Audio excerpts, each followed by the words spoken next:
Bienvenidos a Enlace Andino desde Ecuador. En esta emisión hablaremos del conflicto armado interno declarado por el presidente ecuatoriano Daniel Noboa, que se ha extendido por 7 meses en un país agobiado por las muertes violentas, enfrentamientos armados de grupos criminales y cárteles del narcotráfico.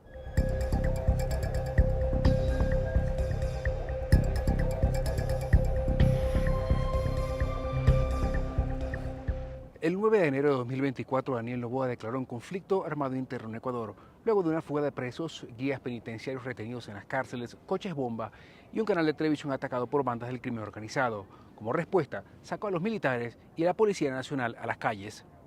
La Policía Nacional realiza operativos en zonas consideradas calientes de la ciudad donde operan bandas del narcotráfico, que se disputan el territorio. De enero a mayo de 2024 se cometieron 3.032 homicidios intencionales, según cifras del Ministerio de Interior, una reducción del 15% en comparación con el mismo periodo del año 2023. Y el problema delictual que hay en la zona, nosotros hacemos operativos donde marca las incidencias delictivas. El gobierno promueve un plan de seguridad para enfrentar el crimen organizado denominado Plan Fénix. Se trata de estrategias con el cual el gobierno de Daniel Noboa busca bajar los índices de inseguridad del país, pero no se han dado a conocer sus lineamientos. Los meses de junio y julio fueron los más violentos del año 2024, según cifras del Ministerio de Interior. El académico Wilson Goyes asegura que la falta de claridad en la estrategia del gobierno pone en duda el anunciado plan. No ha sido completamente exitoso. Sin embargo, el haber declarado a estos grupos como terroristas ya es una acción de mérito. El haber controlado las cárceles ya es una acción de mérito. El haber bajado el porcentaje de muertes violentas creo que es una acción de mérito. Acciones de demérito. Publicaron, esbozaron, hicieron propaganda de un tal Plan Fénix, que nunca se lo ha conocido.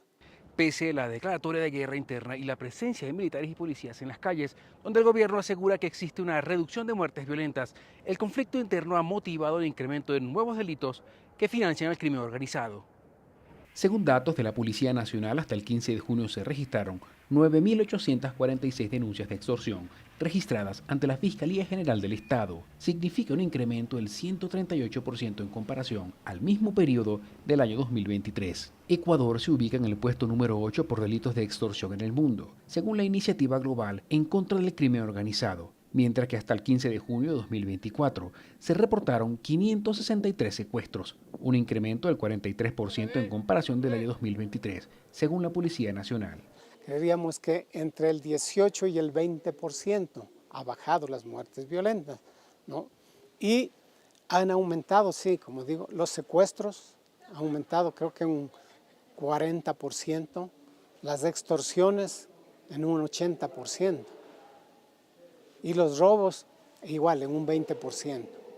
La Federación Nacional de Cooperativas de Transporte Interprovincial y la Confederación de Organizaciones Clasistas Unitarias de Trabajadores cuestionan la efectividad del Plan Fénix para enfrentar al crimen organizado. 13.000 agremiados del transporte interprovincial recorren las vías del país. Denuncian que son víctimas de extorsiones, secuestros e inseguridad en Ecuador. 24 conductores perdieron la vida entre enero y agosto de 2024. Según el gerente de la Central de Transporte, registran 25% de reducción en la ocupación del transporte. Pero en esas condiciones, créanme que hemos tenido que reducir frecuencia, porque primero el pasajero no viaja, y segundo, particularmente nosotros en ciertas horas y en ciertos corredores, hemos tenido que suspender las operaciones. La Confederación de Organizaciones Clasistas Unitarias atribuye el aumento del crimen a la falta de empleo y la crisis económica, incrementando la migración. La Iniciativa Global en contra del Crimen Organizado asegura que en el año 2023 salieron del país por la selva del Darién 280.000 ecuatorianos y 50.000 en el año 2024 a causa de las vacunas y extorsiones.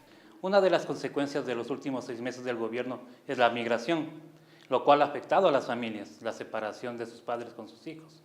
El tema de la inseguridad ha ocasionado que nuestra gente migre a países como Estados Unidos, de España.